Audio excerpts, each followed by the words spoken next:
Good afternoon, guys. Solläce here, giving you a little demonstration on how to gear, gem, spec, and glyph protection warriors for 5.2 Isle of the Thunder King.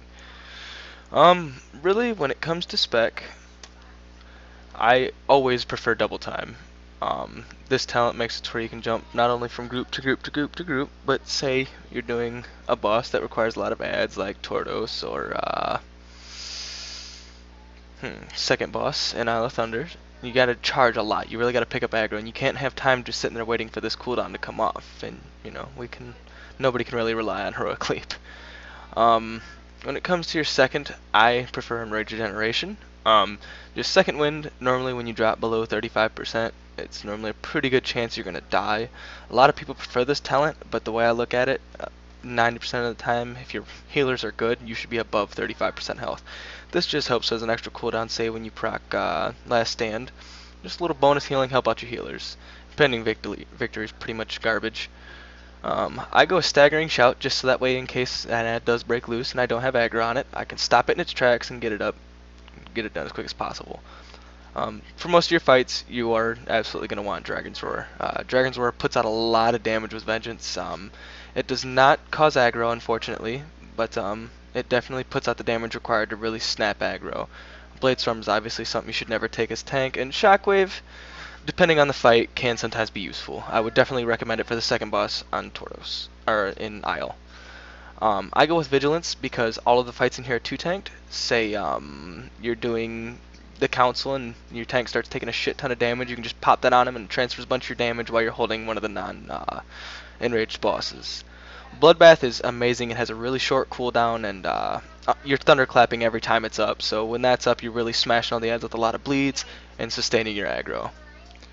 Glyphs, I went with Unending Rage. Shield Barrier is priority no matter what for prot warriors. So you know the extra rage definitely helps. You get maxed out on rage. Shield Barrier. By the time it's up again, you're maxed raged again, and you're able to dump a little bit and put out a little bit more damage. I went with Revenge because obviously, as tanks, you still want to worry about damage output. So I figure the 50% extra damage is definitely a good increase. Insight.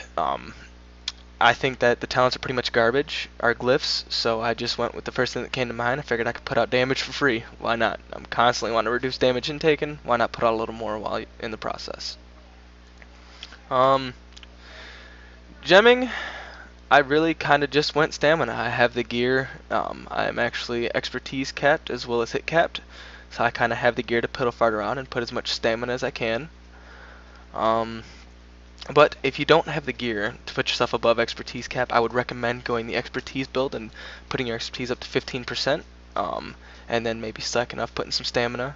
Mastery, until you get high-end heroic geared, it's pretty much garbage for us. It does not increase our block, but it increases our critical, so it's pretty slop. And for rotation, I could really just recommend Charge, Shield Bash, Revenge. Get your Devastate up to 3 stacks. Build your rage up consistently. I don't care what you're on. You constantly want to have your weakened blows up from your Thunderclap ability.